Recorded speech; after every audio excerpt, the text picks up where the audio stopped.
I was keen on painting tiles for the splashback for our new kitchen as well as a couple of other areas. So I went researching and I looked on YouTube and I stumbled across a wonderful YouTube channel called the Frugal Crafter, and in particular a video on how to paint ceramic tiles with enamel. And the video is 10 years old, but it's exactly what I was looking for, and I highly encourage you to watch this video. In my video today, I'm showing you how I used that paint and painted lemons, and also some tips and tricks because I've gotten used to the paint now. Lindsay gave instructions on how to paint a sunflower, roses, and blueberries. So I gave it a go and it was really easy actually and really effective. And the paint that she uses, the folk art enamels, are amazing. And what I love about them is that you can create texture with them so they don't have to be flat. And what's wonderful about painting on tiles is that you can rub it off if you don't like it. So I painted these few tiles and I thought, gee, they look pretty. But because the splashback is so permanent, I wanted to do something a little bit more painterly. Oh, by the way, using the blueberry technique, you can also do lovely flowers like these, which look beautiful. But still, I wanted something a little bit more painterly, and I've always loved the idea of lemons. So I painted this small one of lemons, which wasn't that difficult at all. And then we purchased these tiles for the splashback area for two reasons. First of all, 3 of these fit perfectly in the space. And secondly, I really love the texture. They've got like ripples through them. So I committed to painting lemons, and I want to show you today how I do this. So disclaimer here, I've had no formal training in art. So if I can do it, you can do it as well. And then I thought oranges and lemons are always lovely together. So I painted some oranges, but I've had them sitting on the sideboard for a while now. And I think I'm just going to go with the lemons in one section and have the white tiles separating them. They are a little more time consuming than Lindsay's examples, but I think they are going to look lovely and I won't get bored with them. Hopefully not. So let's talk about the paint. It's called folk art paint and it comes from the US. So in Australia, you can probably find it on eBay or Amazon, but I found a website called Craft Online and I ordered mine through there. Make sure you get the enamel one because that is what sticks to the tiles. And then I found another brand called Decor in the green, which is a gloss enamel. A little bit of paint goes a long way with these tiles. And you'll need some of this stuff. Now, I don't know how to pronounce that word, but it's alcohol. And you can get them in these little ones, or Mike bought me this large one the other day, and that was $30, but this one was only $8. And something disposable for the palette, because this paint will dry on it. And so far I've used a lot of lids that I had with no matching containers, but it dries, so after a while I get a bit confused, where's my paint? You'll need water, and I like to have a little egg cup or something that I can put some of this in. You'll see later what I use that for. So the first thing I do is clean the tiles. You just need to wipe the tiles down so they're lovely and clean. For the lemons, I just use basically 3 colours, mainly 2, which is yellow and burnt umber, and just a tiny bit of burnt umber because it does dry so quick. And the 3 main brushes I used, and they're only watercolour brushes and quite inexpensive, is a liner brush, an angled brush, and a straight flat brush. And a word of warning, if you leave your brushes in water overnight, they will bend and they'll be very hard to straighten. So don't do that. So when I paint, I just look at things as shapes. So all I do for the lemons is think of a lemon shape and try and draw one. and then just paint a shape of a lemon. And painting like this is almost like cheating painting, because you can erase it with some of the alcohol, or in the initial stages for the first few minutes you can even wipe it off with some water. So that's one lemon. And I like crossing them over sometimes, overlapping the lemons. Different angles maybe.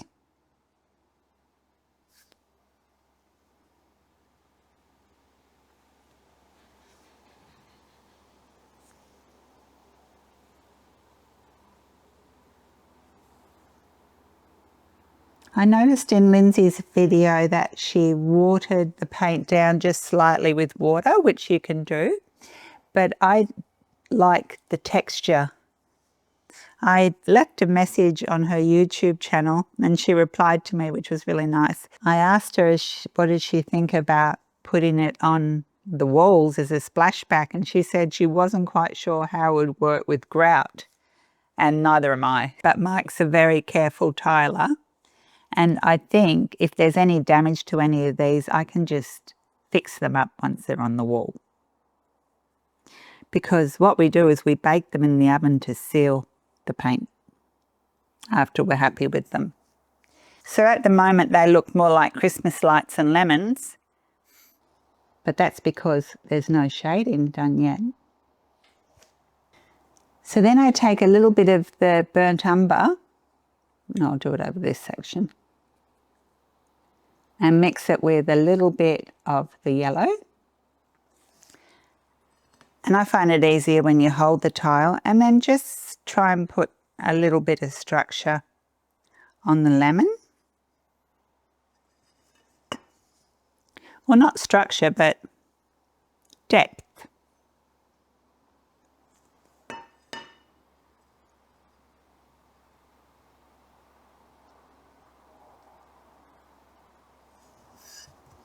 And try not to overthink it. I was overthinking one of them, and it took me like 3 hours to paint one of these tiles. And then the next day I just quickly did one and I liked it better without overthinking it. And you know, they don't really look 100% like lemons, but that's the thing with painting. Unless you're going for photorealism, it can be your own interpretation of it.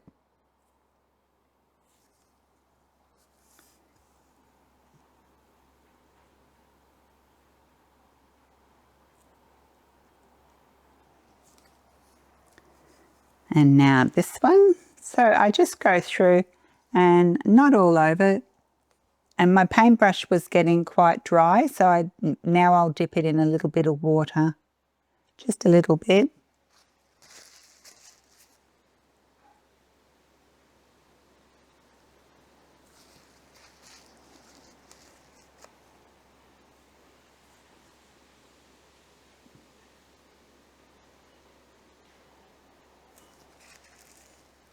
And I find that if I think I put too much of a colour on, I just wait till it dries and then go over it again. It doesn't take long to dry. So I have to decide when they're crossing over which lemon is on top. And once I decide that,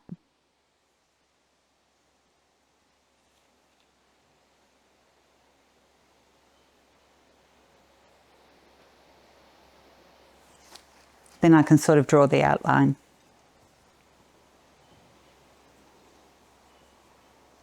Now I've got some white enamel paint here for highlights, but what I find is I haven't really been using it, because you can just do highlights with the brush by leaving or going over a section so it's white, like that. Or later on just getting a cotton bud and removing some of the yellow or whatever colour you're painting. Now where there's a join, there's usually a little bit more of a shadow, so I'll leave that there. And this paint just washes off in water, So all I do is give it a good little wash.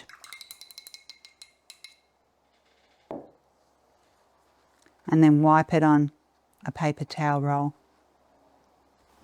Now I want to show you why I love using this paint. All I do is get a cotton bud, and because I've just put it on like a few minutes ago, I can just dip the cotton bud in water. I don't even need to use the alcohol. And I just go around the edges and remove anything I don't like adjust the shape.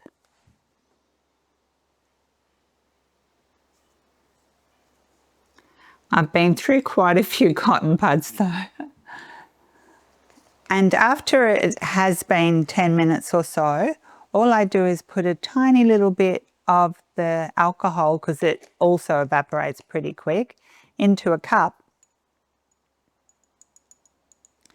and stick my cotton bud in there, and then it comes off really easy. Now the other colour I like putting on my palette for the lemons is a tiny bit of green. Now this is the only green I could get. It's called Festive Green. It's quite bright. But all I do is take a little bit of the green and a little bit of the yellow initially, and this gives the appearance of a lemon being not quite ripe.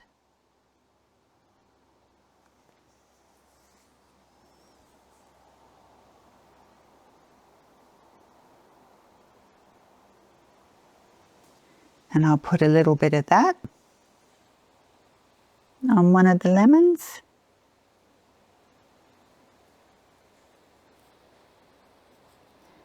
And with this colour, shape the lemon better.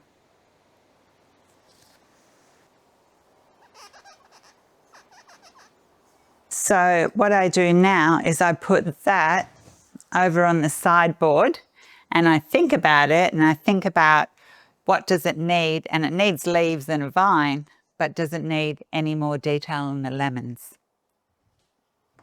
So this is one I've just recently been playing around with, and it needs some leaves. Find a flat brush is the best for the leaves, or this one here, depending how big you want the leaves. And the first thing I do is I'll just moisten the brush, but I don't want it wet. I don't want it like completely dry neither. And I'll mix together two colours. So I'll have a little bit of green with a little bit of burnt umber in it.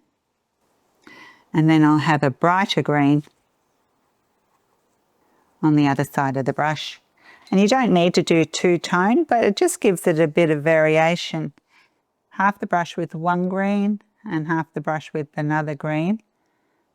And if you like, what I do sometimes is I just test it out, and for me it's just a tick. So it's just down and up. And don't worry, because you can wipe it off if it's no good, which I'll probably do because I always get a bit confused about where to put them. So maybe one here, down and up. One next to it. And you can even put a little bit of burnt umber, a little bit of green for a big contrast. Contrast is good. Down and up. Like I've already decided I probably don't like them.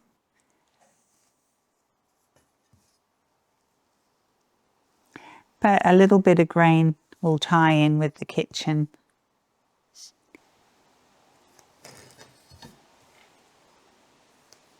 And then I get a bit carried away and I put too many leaves on.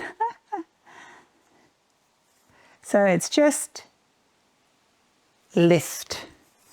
So it's just down and lift. I feel like it's a little tick. Okay, I don't like that leaf.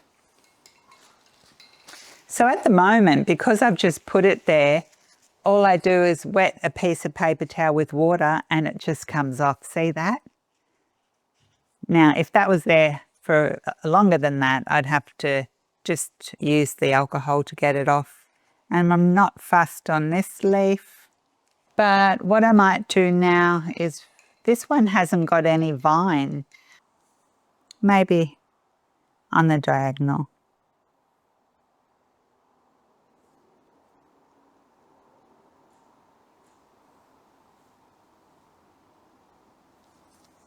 Something like that. And then I think it's easier if you lift the tile when you want to do leaves, and you can just put a couple leaves in.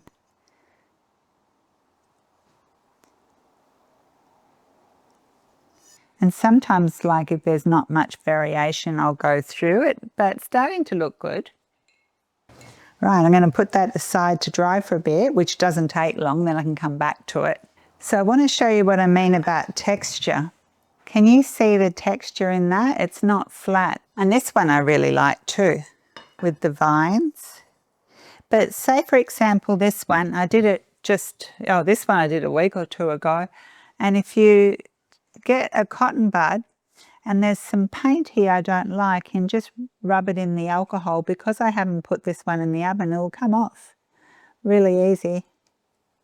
And this time I'm just going to show you, using Lindsay's technique, how to do flowers really easily. So just clean the tile first with just a little bit of the alcohol. Because this one's got a dark background, I'm going to make everything on it stand out by using lighter colours. So a lot of the times when I only want a little bit, I don't even bother putting it on a palette. I just take it directly from the lid with a clean brush, because that way I'm not wasting paint. So I load up the paintbrush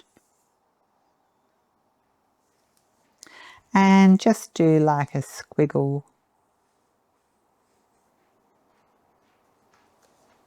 Of some sort. And if you don't like that squiggle, just wipe it off with some paper towel. Keeping the white is, I just get my finger and just a little bit, because it's a little tile, and just put clumps of flowers wherever you want them. And this is really, really quick, this technique, and very effective. So you can put flowers wherever you want. I've got some really hot pink here. I've got some lovely blue and some yellow. So I'll just start with a bit of yellow in the middle. And this is what I mean. See, I can make it textural. I can put a big blob right in the middle there. Just using a brush. Any brush, I'll just put some blue around the middle near the yellow, or on the outside.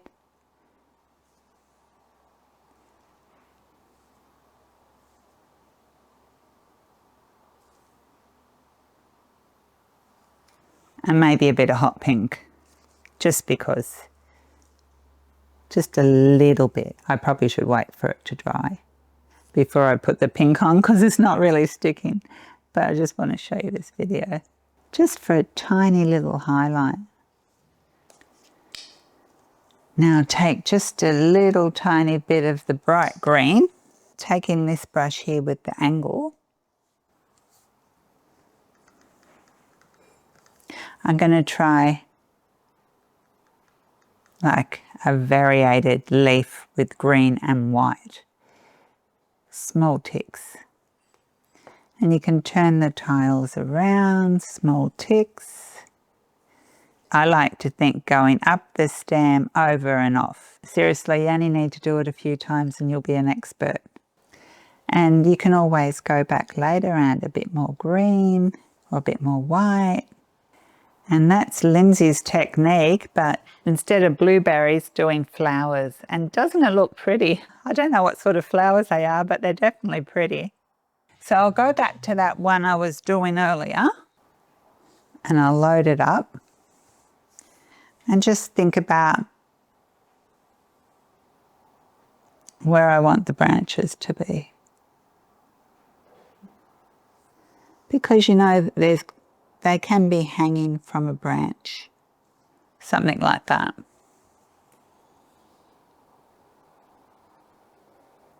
This one's a bit strange because it's got nothing to hang from. So because I just put it on, I can easily take it off.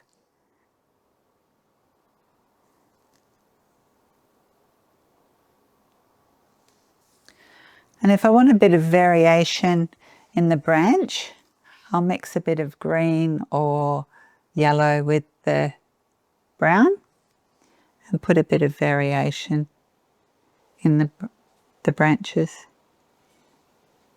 And I'm just going to put smaller leaves, so up, tick, tick. And because you can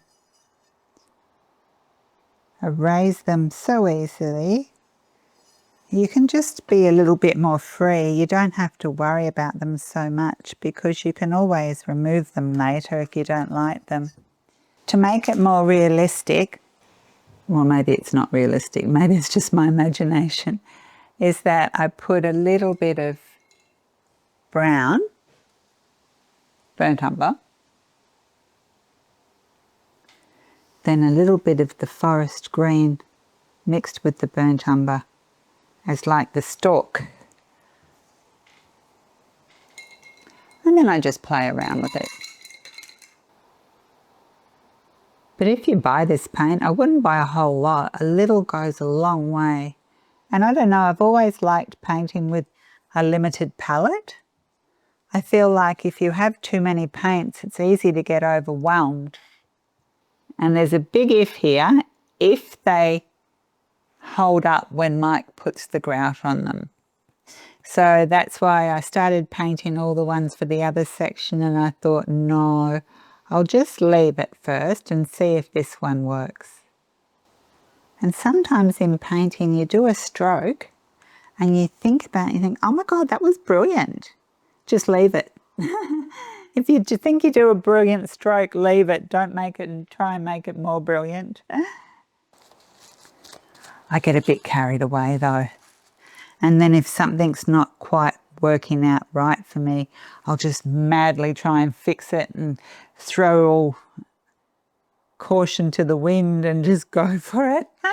And a lot of the times when I do that, I should have just walked away and come back later. Painting can be frustrating. And that's what I'm going to do right now. I'm going to leave these ones that I did.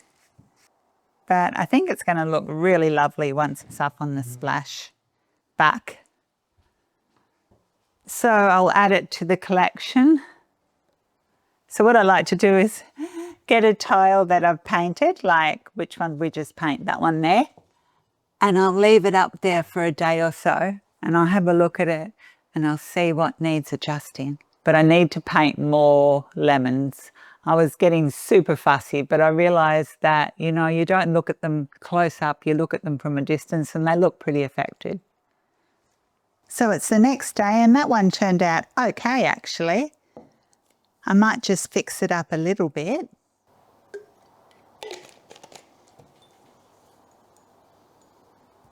Just remove anything I don't like. They're quite big lemons, but that's okay. They can all be a little bit different. And to do a little lemon flower, oh sugar, I put so much white there, that will take ages to use.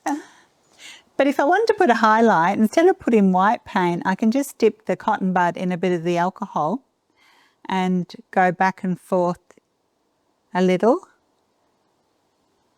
And it gives me a little highlight like that, which looks really, makes it look a little bit more natural. Or you could use a bit of white paint. So I'll try and do a flower, like a lemon flower. Just one to show you. I'll play around with it later. So just some blobs. And to give it a bit of dimension, maybe I'll just mix a tiny little bit of the burnt umber with the white to just give it that little bit of depth.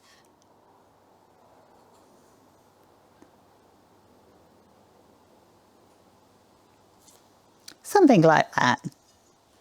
And maybe just a tinsy-wincy bit of yellow in the middle with my bent paintbrush. Something like that. Now for the other ones, I'm going to bake them. This one will need to dry for 24 hours and then I can bake that one as well. So onto a tray, I simply place the tiles that I'm happy with, that are finished, and I'll bake these few little ones if they fit, or a couple anyway. You have to be careful of tiles, Mike said. They can crack really easily, or chip really easily. So you don't want them sort of touching each other, I suppose. Now they go in an oven of 350 degrees Fahrenheit, which is only 150 degrees Celsius, no fan, for 30 minutes. And after 30 minutes, carefully remove the tiles from the oven and let them cool on the tray. And that's it. Thank you so much for watching. I hope you got something from this video. And next weekend, hopefully, Mike is going to lay them. And I'll post in the community post so you can help me decide which way they should go. But I think they're going to look beautiful. Hopefully I'll see you again soon.